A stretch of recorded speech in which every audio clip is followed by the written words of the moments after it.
Bienvenue sur Top Invest, la chaîne des top d'investissement. Ici, on parle essentiellement d'entreprises de qualité. Avons-nous une opportunité d'investissement sur SEB Group? C'est la question à laquelle on va essayer de répondre en se basant sur les états financiers de la compagnie. Je rappelle que ceci n'est que mon point de vue et non un conseil d'investissement. Et comme d'habitude, je me réserve le droit de me tromper. Ok?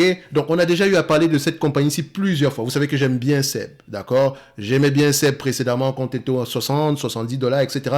Mais je sais également que ça reste la consommation discrétionnaire. Donc, ça peut également être le genre d'entreprise qui va avoir tendance à souffrir sur une période difficile. Donc, ici, ce que je demandais à SEB, c'est remboursement de la dette, etc. et gestion des marges, ok? Ainsi que gestion des coûts, etc. D'accord? Donc, on va aller rapidement pour faire une mise à jour de cette évaluation-ci. Vu qu'on a déjà parlé de cette compagnie-ci, donc vous savez déjà à peu près combien est-ce que je procède, revenus, marge, etc. D'accord? Donc moi, je vais aller directement sur Fastgraphs. OK? Je constate ici que les analystes attendent à peu près à 7,18 € en 2023 et à 10,80 € en 2025. Est-ce qu'ils ont tendance à avoir raison sur les bénéfices nets ici? C'est compliqué. En tout cas, sur une période de 2 ans, c'est à prendre avec des pincettes. Donc, à 2/3 du temps, ici, il se trompe sur une période de 2 ans. Donc, au moins, vous savez que c'est à prendre avec des pincettes. La marge d'erreur ici, généralement, quand je regarde bien, est aux alentours ici d'une trentaine de pourcents par là. Donc, une trentaine de pourcents, ça veut dire quoi? Si on s'attend ici à 10,80 €, 30% ici, voilà, on va se dire qu'on sera aux alentours de 7 € et poussière. OK? Donc, faites attention. OK? Faites attention. Donc, c'est-à-dire que notre évaluation ici sera optimiste. Donc, qu'est-ce que ça donne? N'oubliez pas qu'on va avoir tendance à souffrir. Alors, j'ai mes bénéfices nets ici. OK. Maintenant, j'ai besoin de quoi? La dette nette, du PER. Donc, dette nette ici, vu que c'est une compagnie européenne, vous savez que compagnie européenne veut dire on va sur Yahoo Finance pour aller vérifier la dette nette. Parce que je pense que sur Yahoo Finance, on a la bonne information concernant la dette nette. On va sur Yahoo Finance, tac, tac, tac. Voilà. Et on revient dessus. OK. Donc, une fois qu'on a Yahoo Finance ici, je vais aller regarder directement au niveau de Financial, au niveau de Balance Sheet. Et quand on est à Balance Sheet, on regarde la période. Quelle période on a ici? Donc, d'accord. Donc, j'ai envie de voir ici, ça s'arrête en 2021. Je n'aime pas ça. D'accord. Tout simplement parce que quand je mets que trimestriellement ici, on va me donner une information ici qui s'arrête à peu près, voilà. Quoi est-ce que ça me donne? Ça me donne ça. OK. Quelle période? Je pense que ça va s'arrêter au mois de juin. Alors qu'on a déjà publié, on a déjà publié les résultats annuels ici, il me semble. Donc, quand je regarde ici, oui, elle a déjà publié ses résultats annuels. Donc là, ça n'a pas de sens que voilà, ça ne soit pas encore ajusté ici. Bon, en tout cas, ça peut me donner une idée générale du niveau de dette nette. On a 2,358 milliards. OK, je viens ici, dette nette. OK, donc dette nette. Voilà, 1,970 milliard. OK, ici, c'était à combien? OK, je vais mettre 1,970 milliard. Ça ne me dérange pas non plus. Donc, maintenant, j'ai besoin de quoi? Du PER. Donc, le price to earning ici, je regarde les 12 derniers mois. N'oubliez pas que c'est un rendement. D'accord? Donc, quand on est à 10 fois les bénéfices, 10%. 50 fois les bénéfices, c'est 2%. D'accord?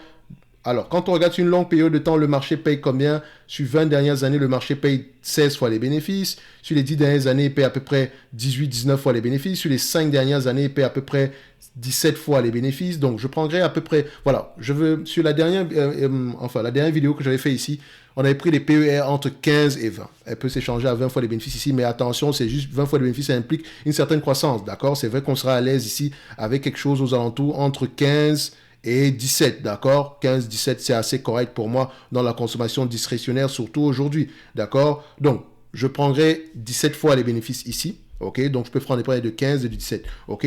Donc, on va prendre 17 fois les bénéfices, d'accord? Donc, ça donne quoi?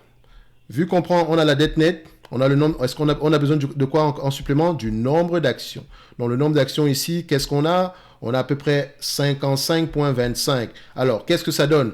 1,970 milliard divisé par 55,25, ça donne au total 35,65. Parfait de dette nette par action. OK, maintenant, j'ai mes PER, j'ai à peu près les bénéfices nets attendus en 2023. Il est attendu également en croissance pour les années à venir, tant mieux. Mais on commence déjà par 7,18 € ici en 2023 dans un environnement normal. D'accord? À 17 fois les bénéfices, moins 35 moins 35,66, on va le dire comme ça. Ça donne ici au total 86,40. OK? Donc, je viens ici. Je vais mettre mon 86,40. X17, 86,4. OK? Maintenant, on va prendre le X17 Maintenant, pour 2025, dans un environnement normal, si ça se réalise, tant mieux, ok? On attend 10,80 €, 10,8 fois 17, d'accord? Moins 35 voilà, c'est 35,106 moins 35,66, ça donne au total 147,94. Donc, disons aussi 148, d'accord? Donc, 2025. Ok. Donc, si cette entreprise arrive à livrer 10,80 € par action d'ici 2025, à 17 fois les bénéfices, moins la dette nette, on sera aux alentours de 148 €. Si elle arrive à livrer ici 7,18 € par action en 2023, à 17 fois les bénéfices, d'accord, moins la dette nette, on sera aux alentours de 86,40 €. Attention, quand on dit ici 7,18 €, ça veut dire que le 7,18 € est durable. Pas juste en une fois, d'accord? Donc, il est durable.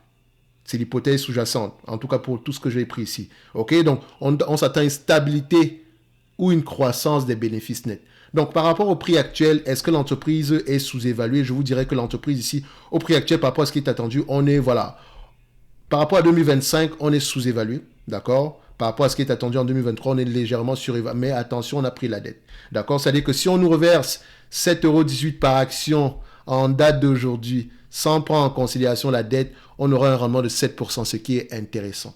Si on nous reverse le 10,80 € attendu en 2025 par rapport au prix actuel, le rendement ici est de 10,58%. Ce qui me permet de dire ici que cette entreprise-ci, d'accord, au prix actuel, c'est assez intéressant. Donc maintenant, quand nous, on va lire les rapports financiers, il faut savoir, le remboursement de la dette, qu'est-ce qu'on en fait? Ce n'est pas qu'elle n'a pas les moyens de le faire, elle peut complètement rembourser la dette ici. Elle a combien d'actions ici? Si je me trompe, 55, donc 10. Donc, elle peut à peu près rapporter aux alentours de 350 millions ici par an. Elle a une dette nette aux alentours de... Donc, elle peut payer la dette ici en 6 ans ici, elle peut repayer la dette au complet. Encore, ça, c'est en me basant sur les bénéfices nets de 2023. Ok, donc elle peut repayer la dette nette ici. Et si elle repaye la dette nette, ça aura tendance à augmenter vos équités. C'est de toutes les façons, on fait une réévaluation ici chaque trimestre avec les nouvelles informations concernant la dette. Donc, c'est une entreprise qu'on continue à aimer, d'accord? Il me semble que vous savez que, voilà, même quand on était au plus bas ici, c'était toujours assez intéressant, même si on s'attendait à souffrir, le prix déjà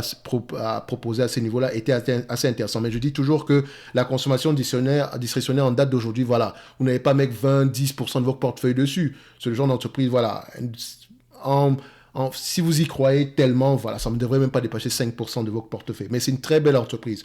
Au prix actuel, c'est intéressant, comme d'habitude. Ok, le rendement sur coût ici est assez intéressant. Et quand je parle de rendement, s'il vous plaît, pardon, je parle de rendement des free cash flow, rendement des bénéfices nets par rapport au coût d'acquisition. Je ne parle pas du rendement de dividende. Parce qu'à la fin de la journée, si le rendement sur coût d'acquisition ici est intéressant, ça veut dire que le dividende ici prendra soin de lui-même. Ok, vous pouvez voir ici qu'il est de 2,40% ici. Je vous laisse aller faire la déduction nécessaire ici. Donc, ça veut dire que si l'entreprise vous le reverse à la totalité des bénéfices nets en date d'aujourd'hui par rapport aux bénéfices nets attendus en 2023, on s'attend à 7,18 €. Ok, dans un environnement normal. Et je répète bien, dans un environnement normal. Ok, donc, alors, on va attendre les prochains résultats financiers ici pour voir à peu près si elle livre la marchandise, mais on ne s'attend pas également à grand-chose. Moi, je m'attends à un certain ralentissement, mais on verra de toutes les façons. D'accord? Donc, je rappelle ici que les places sont toujours ouvertes ici pour la promotion concernant la formation comment analyser les banques qui sera disponible au mois d'avril ici, ainsi que comment lire les rapports financiers sans charge supplémentaire ici. D'accord? Donc, c'est-à-dire qu'il nous reste 133 places et ça se termine à la fin du mois de mars. Donc, en supplément, en attendant, vous aurez accès au service Top Premium où vous pouvez demander des analyses quantitatives et recevoir chaque mois 2 notes d'analyse concernant des entreprises qui sont sous-évaluées, selon moi, des entreprises qualitatives, ainsi que des notes de suivi pour les entreprises qu'on a mentionnées précédemment quand le besoin se fait. Ok? Donc, n'oubliez pas, les places sont limitées et ça s'envole très très vite pour la formation thématique ici. D'accord? Donc, une fois que la formation thématique sera prête ici, voilà, les prix seront certainement plus élevés que ce qui est affiché ici. Bref, pour Seb, ça reste une belle entité. D'accord? N'oubliez pas, lisez vos rapports financiers. Ok, on se donne rendez-vous sur la prochaine vidéo et d'ici là, portez-vous bien. Merci.